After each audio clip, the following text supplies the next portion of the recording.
Hello friends. आप सभी का स्वागत है अपने चैनल टीचर एकेडमी में। आई होप कि आप सभी अच्छे होंगे और आपकी पढ़ाई भी एकदम मस्त चल रही होगी।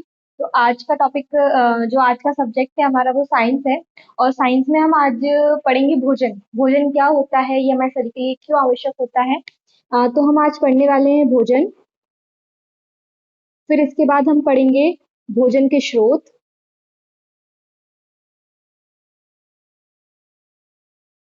इसके बाद हम पढ़ेंगे भोजन के अवयव।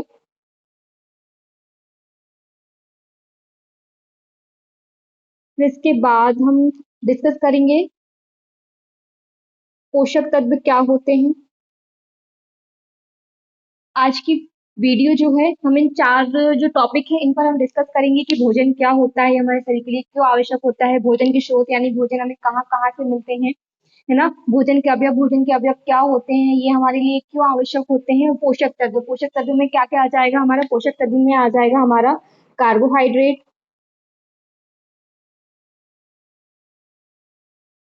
प्रोटीन, वसा, विटामिन,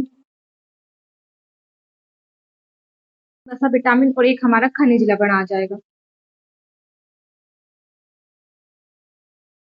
आज की वीडियो में हमें इतना टॉपिक हमारा कवर करना है। तो चलिए हम स्टार्ट करते हैं। हम पढ़ते हैं पहले भोजन।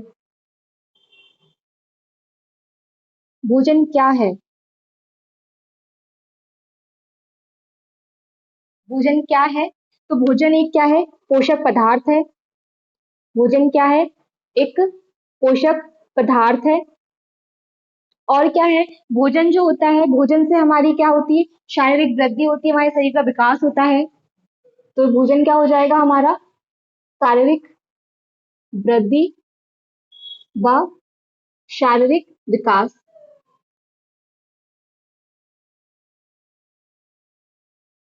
अब इसके बाद क्या है कि भोजन से हमें क्या क्या मिलता है, तो भोजन से हमें मिलता है वसा, कार्बोहाइड्रेट,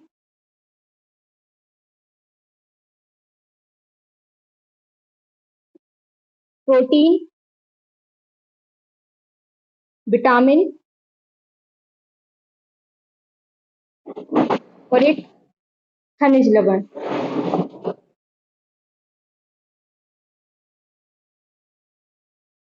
तो क्या हमने समझा कि भोजन क्या है। एक भोजन हमारा एक पोषक पदार्थ होता है जिससे क्या होती है, शरीर की वृद्धि होती है, शरीर का विकास होता है।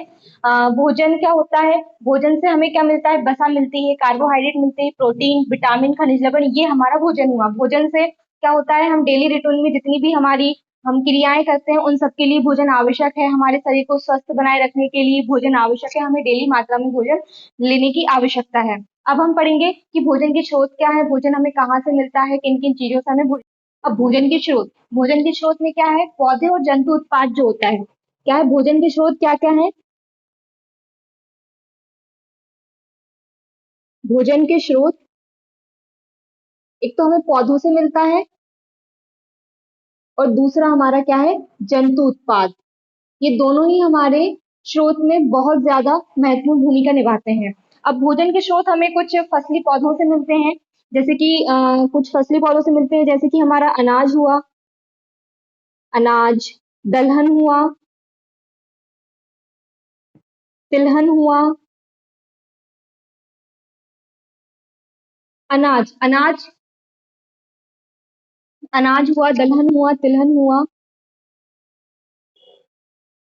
करकरा फसल,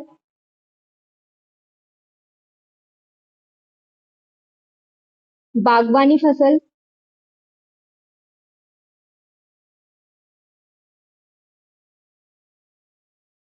सब्जी, मसाले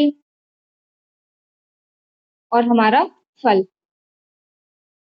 अब देखिए, अनाज अनाज में क्या आ जाएगा हमारा, गेहूं, चावल, मक्का, बाजरा, ये सब हमारा अनाज में आ जाएगा। दलहन दलहन में क्या हो जाएगा, पूरी दाल यानी मूंग हुई, अरहर, इस तरीके से दलहन में हमारी जो दाल होती है वो हमारी दलहन में आ जाएगी। तिलहन, तिलहन यानी जिन बीजों से क्या है तेल निकाला जाता है, जैसे कि सरसों, मूंगफली, तिल, ये सब हमारी तिलहन फसलों में आ जाएंगे, तिलहन फसली पौध ले जाएंगी। शर्करा फसल, शर्करा क्या होता है? एक कार्बोहाइड्रेट होता है। शर्करा क्या होता है? हमारा एक कार्बोहाइड्रेट होता है जो स्वाद में क्या होते हैं? मीठे होते हैं। तो इसमें क्या आ जाएगा? गन्ना, चुकंदर, ये हमारा शर्करा फसल में आ जाएगा। बागवानी फसल क्या होती है? बागवानी फसल वो होती है कि हम जिनके लिए बहुत ज्यादा देख रेख की आवश्यकता होती है, जिन्हें जिनका जो पोषण होता है वो बहुत ज्यादा देख रेख में किया जाता है, वो हमारी बागवानी फसलें कहलाती है। जैसे क्या होता है बागवानी फसल? चाय की खेती जो करता है, कॉफी, ये सब क्या आ जाएगी हमारी बागवानी फसल में आ जाएगी। अब सब्जी, सब्जी में तो सभी सब्जी आ जाएगी, आलू, मटर, जितनी भी सब्जियां होंगी हमारी, गोभी, वो सब्जी आ जाएंगी। मसाले क्या होते हैं हमारे? मसाले जैसे कि मिर्ची, धनिया, हल्दी, लौंग, इलायची,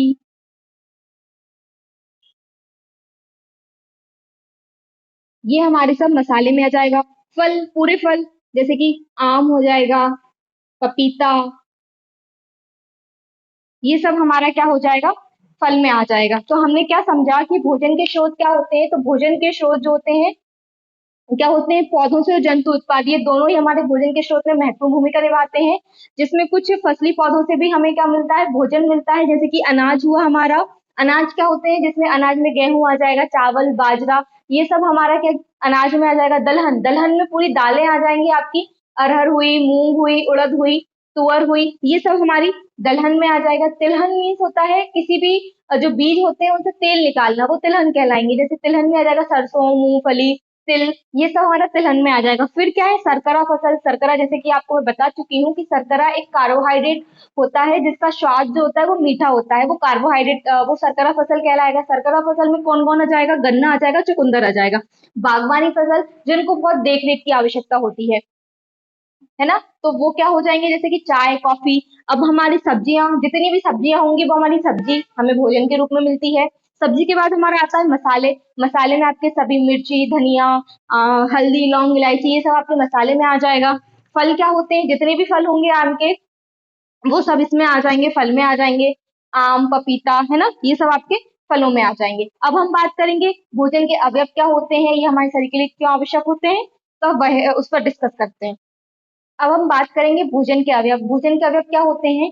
तो जो भोजन जो हमारा होता है, भोजन जो है, भोजन की गुणवत्ता जो होती है, सबसे पहले हम समझते हैं कि भोजन की जो गुणवत्ता होती है उसकी जो हम जांच करते हैं वो कैसे करेंगे। तो भोजन की जो गुणवत्ता होगी, यानी भोजन अच्छा है कि नहीं है, इसकी पहचान हम कैसे करेंगे? कि जो उसमें पोषक पोषक तत्व जो उसमें होते हैं, भोजन में क्या होते हैं? भोजन में होते हैं पोषक तत्व। पोषक तत्व अगर अच्छे होते हैं, पोषक तत्व की अगर उसमें भोजन में पोषक तत्व की अगर भोजन में उपस्थिति होती है, तो क्या है? भोजन अच्छा है, भोजन की गुणवत्ता श्रेष्ठ है। तो क्या है? हम भोजन का पता, यानी भोजन अच्छा है, हम किस कैसे पता लगाएंगे? तो भोजन में अगर पोषक तत्व उपस्थित है तो भोजन अच्छा है। इसी को क्या कहते हैं हम? भोजन के अवयव कहते हैं। इसी को क्या कहते हैं हम? भोजन के अवयव कहते हैं। तो इसकी डेफिनेशन कैसे लिखाएगी? कि भोजन जो होता है, भोजन की गुणवत्ता, गुणवत्ता की जांच, उसमें भोजन में उपस्थित पोषक तत्व अगर उपस्थित होते हैं तो भोजन अच्छा होता है। इसी को हम भोजन के अवयव कहते हैं। मैं आपको इसकी डेफिनेशन लिख के बता दी, ठीक है। अब हमने पढ़ा भोजन के अवयव क्या होते हैं। तो भोजन की जो गुणवत्ता होती है या उसकी उत्कृष्टता जो होती है, उसमें उपस्थित पोषक तत्व जो होते हैं, उसके आधार पर की जाती है, इसी को भोजन के अवयव कहा जाता है। तो भोजन क्या है? अगर उसमें पोषक तत्व उपस्थित है तो भोजन श्रेष्ठ है। अगर पोषक तत्व उपस्थित है तो भोजन क्या है? श्रेष्ठ है। यही हमारा भोजन का अवयव कहलाता है। यही मैंने आपको अभी डेफिनेशन लिखकर बताई है कि भोजन की गुणवत्ता उसमें उपस्थित पोषक तत्व के आधार पर तय की जाती है। इसी को भोजन का अवयव, कंपोनेंट्स ऑफ फूड कहा जाता है। अब हम ये देखेंगे, अब इसमें आपको डाउट लग रहा होगा कि भोजन की गुणवत्ता उसमें पोषक तत्व, अब इसमें पोषक तत्व क्या है? पोषक तत्व क्या होते हैं? तो पोषक तत्व, एक पोषक तत्व क्या होते हैं? पोषक तत्व हमारे भोजन में उपस्थित होते हैं, ठीक है, भोजन में उपस्थित होते हैं। अब ये क्या है, पोषक तत्व क्या है? तो पोषक तत्व एक रासायनिक यौगिक है।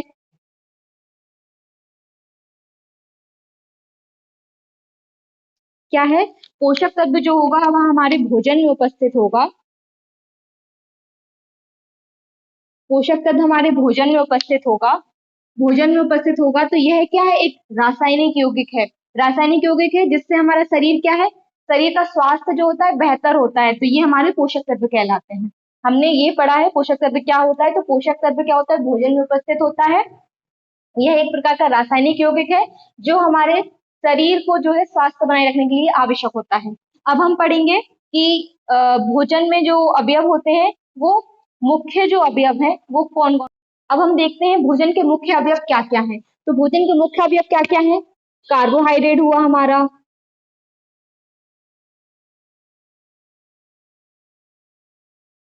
वसा, प्रोटीन, खनिज लवण,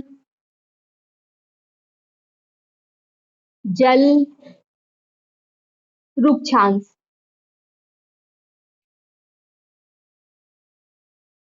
विटामिन। तो ये हमारे क्या हुए? भोजन के मुख्य अवयव हैं। अब आपको इसमें कार्बोहाइड्रेट आप जानते हैं, वसा, प्रोटीन, खनिज लवण, जल, ये सब आप जानते हैं, विटामिन आप जानते हैं, लेकिन रुक्षांश एक नया शब्द लग रहा है। रुक्षांश क्या होता है? रुक्षांश क्या है? समझते हैं रुक्षांश क्या है। रुक्षांश एक वनस्पति पदार्थ है जिसकी कोशिका भित्ति सेल्यूलोज से बनी होती है। जो रुक्षांश है इसमें क्या है कि कोई एंजाइम नहीं होता है, पचाने वाला कोई एंजाइम नहीं होता है, परंतु ये भोजन का मुख्य अंग माना जाता है, यानी भोजन का आवश्यक अंग माना जाता है रुक्षांश। और जो अन्य भोज्य पदार्थ है उनको पचाने में ये आवश्यक होता है। भोजन के अवयव पढ़ लिए हैं, अब हम पढ़ेंगे पोषक तत्व क्या होते हैं। हमारा नेक्स्ट टॉपिक है पोषक तत्व। पोषक तत्व क्या होता है? पोषक तत्व वही हमारे भोजन में उपस्थित होता है, ये हमारे शरीर की वृद्धि के लिए आवश्यक है, शारीरिक विकास के लिए आवश्यक है। पोषक तत्व बहुत ज्यादा महत्वपूर्ण है। पोषक तत्व, अब पोषक तत्व क्या होता है कि इसे दो भागों में विभाजित किया गया है। दो भागों में विभाजित किया गया है। पहला है हमारा मैक्रो या पोषक तत्व को हम बोलते हैं न्यूट्रिशियंस, है ना। न्यूट्रिशियंस क्या है? तो इसको दो भागों में विभाजित किया गया है। पोषक तत्व को दो भागों में विभाजित किया गया है। पहला है हमारा बृहद पोषक तत्व, दूसरा है हमारा सूक्ष्म पोषक तत्व। बृहद पोषक तत्व मतलब क्या होता है? जिसमें शरीर को अधिक मात्रा में आवश्यक होती है, शरीर के विकास के लिए बहुत ज्यादा अधिक मात्रा में आवश्यक होती है, वो हमारा बृहद पोषक तत्व कहलाता है। और हमारे शरीर को बहुत कम मात्रा में आवश्यकता होती है, वो हमारा सूक्ष्म पोषक तत्व कहलाता है। तो इसको हम कैसे समझ सकते हैं कि शरीर को अधिक मात्रा में आवश्यकता होगी, शरीर को अधिक मात्रा में आवश्यकता, और सूक्ष्म पोषक तत्व क्या होगा? शरीर को कम मात्रा में, बेहद कम बोल सकते हैं, बेहद कम मात्रा में आवश्यकता। पोषक तत्व, अब पोषक तत्व जैसे बृहद पोषक तत्व में बहुत ज्यादा शरीर को आवश्यकता होती है, तो बृहद पोषक तत्व में कौन कौन आ जाएगा? हमारा कार्बोहाइड्रेट आ जाएगा,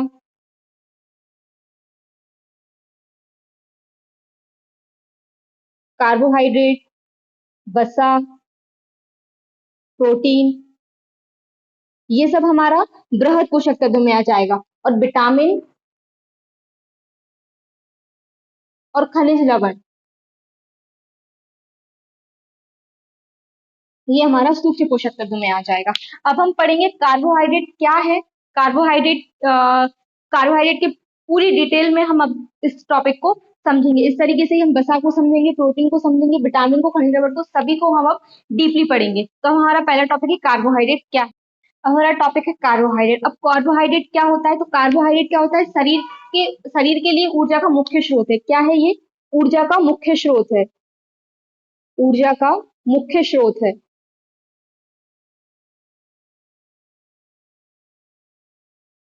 ठीक है, कार्बोहाइड्रेट और क्या है? ये ऊर्जा का मुख्य स्रोत है। और ये क्या है? ऑक्सीकरण के बाद है, ऑक्सीकरण के बाद ऊर्जा उत्पन्न करता है। ऑक्सीकरण के बाद क्या करता है? ऊर्जा उत्पन्न करता है। अब 1 ग्राम जो कार्बोहाइड्रेट होता है, 1 ग्राम कार्बोहाइड्रेट से कितनी ऊर्जा निकलती है? तो 17 किलो जूल, या बोल सकते हैं किलो कैलोरी।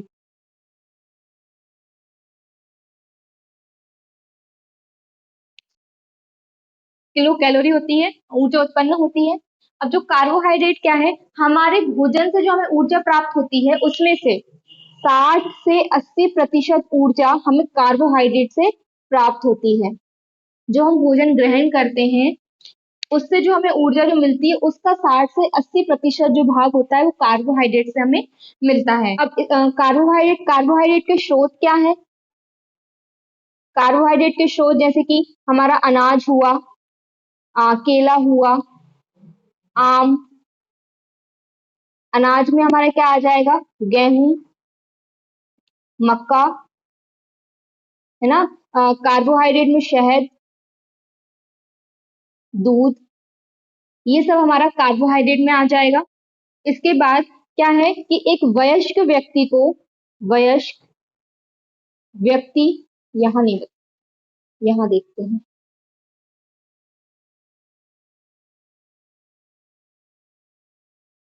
वयस्क व्यक्ति को 500 ग्राम, यानी डेली, डेली एक वयस्क व्यक्ति को 500 ग्राम कार्बोहाइड्रेट की आवश्यकता होती है, 500 ग्राम की आवश्यकता होती है।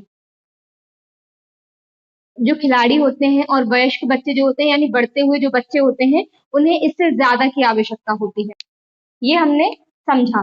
हमने क्या समझा? हमने अभी तक क्या समझा है कि कार्बोहाइड्रेट क्या होता है? ऊर्जा का एक मुख्य स्रोत होता है। फिर हमने समझा कि ऑक्सीकरण के बाद क्या है, ये अपनी ऊर्जा उत्पन्न करता है। फिर हमने समझा कि कार्बोहाइड्रेट, 1 ग्राम कार्बोहाइड्रेट से 17 किलो कैलोरी या किलो जूल ऊर्जा उत्पन्न होती है। फिर हमने देखा कि जो हम भोजन ग्रहण करते हैं उसका 60 से 80% जो ऊर्जा का भाग होता है वो हमें कार्बोहाइड्रेट से मिलता है। फिर हमने देखा कि कार्बोहाइड्रेट के स्रोत क्या क्या है। तो कार्बोहाइड्रेट के स्रोत अनाज जैसे गेहूं, मक्का, चावल, इन सब में कार्बोहाइड्रेट पाया जाता है। आम हुआ, केला हुआ, शहद हुआ, दूध हुआ, इन सब में कार्बोहाइड्रेट पाया जाता है।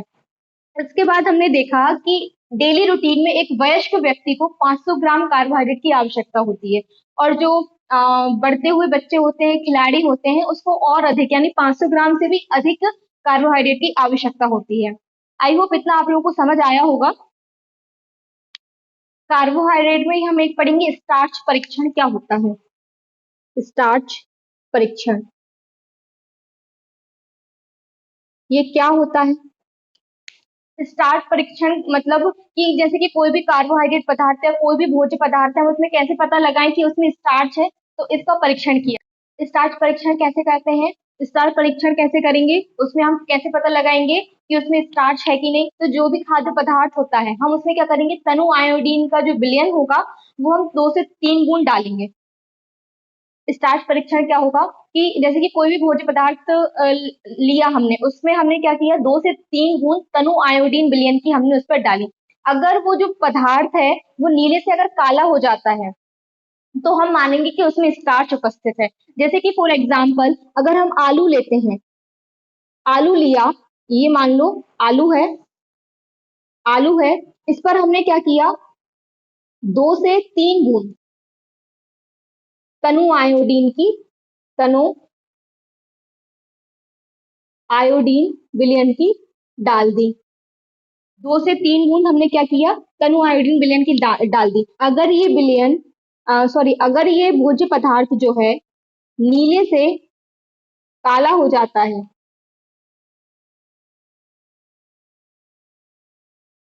नीले से अगर काला हो जाता है तो ये हमारा क्या है, इसमें स्टार्च उपस्थित है।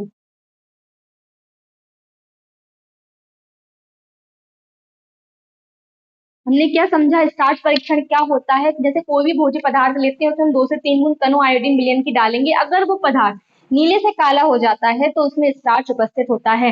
स्टार्च कौन कौन से हैं पदार्थ जिसमें पाया जाता है? आलू हुआ, ब्रेड, चावल, ये सब क्या है, इनमें स्टार्च शामिल होता है।